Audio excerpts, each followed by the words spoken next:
सुबह जल्दी उठें, स्नान करके साफ कपड़े पहने। सुहागिन महिलाएं 16 श्रृंगार करें। पूजा की तैयारी करें।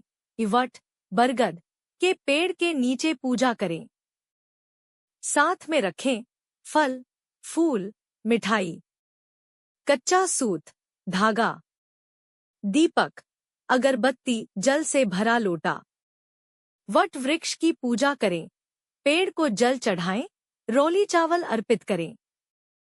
धागा बांधे। पेड़ के चारों ओर 7 या 11 बार धागा लपेटते हुए परिक्रमा करें। कथा सुने या पढ़े। सावित्री सत्यवान की कथा सुनना जरूरी होता है। प्रार्थना करें। पति की लंबी उम्र और सुखी जीवन के लिए मन से प्रार्थना करें। व्रत खोलें। शाम को पूजा के बाद फल या प्रसाद खाकर व्रत खोलें। बहुत समय पहले की बात है। एक राजा था जिसकी बेटी का नाम था सावित्री। वह बहुत ही सुंदर, बुद्धिमान और तेजस्वी थी। जब उसके विवाह का समय आया तो उसने खुद अपने लिए वर चुना, एक वनवासी युवक सत्यवान। लेकिन एक ऋषि ने सावित्री को चेतावनी दी। सत्यवान बहुत गुणी है, लेकिन उसकी उम्र बहुत छोटी है। वह केवल 1 साल ही जीवित रहेगा। यह सुनकर भी सावित्री का प्रेम नहीं डगमगाया। उसने निश्चय किया, मैं उसी से विवाह करूंगी और अपने प्रेम और तपस्या से भाग्य को बदल दूंगी। विवाह के बाद सावित्री अपने पति के साथ जंगल में रहने लगी। जैसे जैसे वह दिन नजदीक आया, जब सत्यवान की मृत्यु तय थी, सावित्री ने व्रत रखना शुरू किया। वह 3 दिन तक बिना अन्न और जल के कठोर तपस्या करती रही। फिर वह दिन आ ही गया। सत्यवान लकड़ी काटने जंगल गया और सावित्री भी उसके साथ चली गई।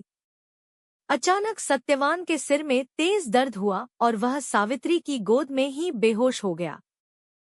तभी वहां यमराज प्रकट हुए और सत्यवान की आत्मा को लेने लगे। सावित्री ने हिम्मत नहीं हारी।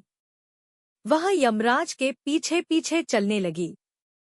यमराज ने कहा, सावित्री, तुम यहाँ से लौट जाओ, यह नियम के विरुद्ध है। लेकिन सावित्री ने अपनी बुद्धिमानी और मधुर वाणी से यमराज को प्रसन्न कर दिया। यमराज ने उसे एक वरदान मांगने को कहा।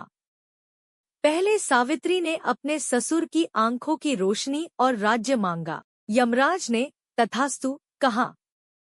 फिर सावित्री ने अपने पिता के लिए संतान मांगी, वह भी मिल गया। अब सावित्री ने बहुत चतुराई से तीसरा वरदान मांगा, मुझे और सत्यवान को 100 पुत्रों का आशीर्वाद दीजिए। यमराज ने बिना सोचे तथास्तु कह दिया।